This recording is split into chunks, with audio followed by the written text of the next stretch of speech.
जैसे आपने बताया शिव जी के गले में हमेशा सांप रहा जाता है, तो वैसे हमने देखा है कि सांप का एक हमारे हिंदू माइथोलॉजी में या हिंदू कल्चर में एक रहा है इम्पोर्टेंस कि कई लोग सांप को दूध भी पिलाते हैं, कहा जाता है कि सांप को कभी मारना नहीं चाहिए। शेषनाग के बारे में भी हमने सुना है। सांप से रिलेटेड बहुत सारी वो हैं कि हमने कुछ वैसे भी सोचा कि वो अपनी तस्वीर वो कर लेता है, वो तुम्हारे पीछे आएगा। तो सर सांप बड़ा एक इंटरेस्टिंग टॉपिक है, इस पे कुछ बताओ आप और क्या साथ ही जानते साथ हो? थोड़ा उस बारे में भी जो इच्छाधारी नाग नाग होते होता है, हैं, ये तो हमने पिक्चर में ही देखा। पिक्चर में ही सुना है, देखा है कि वो जनरेशन बाय जनरेशन अगले जन्म में मतलब वो लोग जिंदा रहते हैं, वो अमर हैं।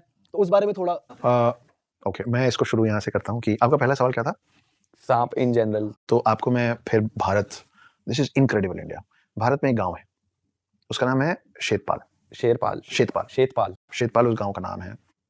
उस गांव में जितने घर है ना, वो जब हर घर में उन्होंने एक बिल बना रखा है और हर घर में एक सांप रहता है। उनके बीच में सांप की इतनी मान्यता है कि आज भी उनके घर में जब कोई नया घर बनता है ना, तो उसमें उसके लिए जगह, उसके लिए एक बिल बनाया जाता है।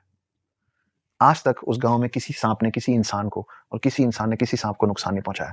दे have learned and they have lived to coexist. वो एक साथ रहते हैं और आप इसको गूगल कर लेना। शेतपाल है। शेतपाल है महाराष्ट्र में। अच्छा, आई थिंक हाँ महाराष्ट्र में। और मैं वहां गया हूँ। छोटे छोटे आपने देखा है? मैंने घर देखे और हर घर में, एंड व्हेन आई से हर घर, वो बोलने वाला नहीं, लिटरली हर घर में। मतलब जैसे हम लोग घर बनाते हैं ना, तो हम ईशान को छोड़ के रखते हैं क्योंकि हमको वहां मंदिर बनाना होता है। इस गांव के हर घर में एक बिल बनाया जाता है एक सांप के लिए।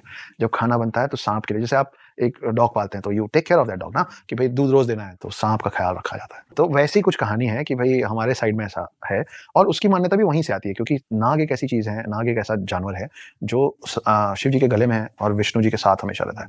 तो जब विष्णु जी जब राम बने थे, तो लक्ष्मण जो थे वो शेषनाग थे। जब विष्णु जी कृष्ण बने थे, अच्छा, तो ये बड़ी इंटरेस्टिंग सी बात है कि पहले रामायण हुआ, त्रेता युग में रामायण काल आया, तो विष्णु जी राम बने और शेषनाग बने लक्ष्मण। तो जब पूरा रामायण खत्म हुआ तो वापस गए तो शेषनाग बड़े नाराज थे। बोले आप बड़े भाई बन गए, मेरी कुछ चलने नहीं दिए, सब आपके मन की हुई। सब ये एंड के बाद, एट द एंड, मतलब वापस जाने के बाद रामायण काल खत्म हो गया, राम और लक्ष्मण वापस अपने असल अवतार में विष्णु और शेषनाग के रूप में आ गए। तो वो शिकायत की है विष्णु जी को कि बहुत गलत है, आप बड़े भाई बन के वहां चला रहे हैं अपनी, मेरी कोई सुन ही नहीं रहा है। तो मुस्कुराए विष्णु जी, बोले कि कोई बात नहीं, अगली बार चलेंगे ना तो आप बड़े भाई बन जाना।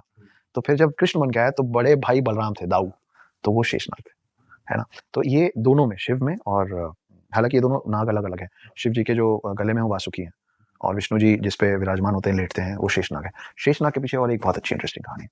तो शेषनाग जब सागर मंथन हुआ था, तो वो जो पहाड़ को उल्टा किए थे, उसके नीचे तो विष्णु जी खुद लगे थे, वो टर्टल के शेप में, कछुए के शेप में, और जो उसका मंथन करना था ना, सागर मंथन, तो एक तरफ सारे दानव पकड़े हुए थे, दूसरी तरफ सारे देव पकड़े थे। तो पकड़े क्या हुए थे?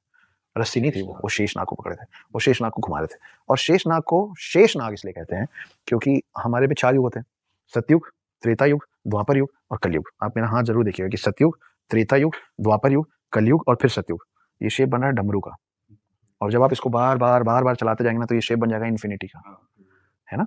तो हमारे पास कलयुग के बाद वापस सतयुग शुरू होता है,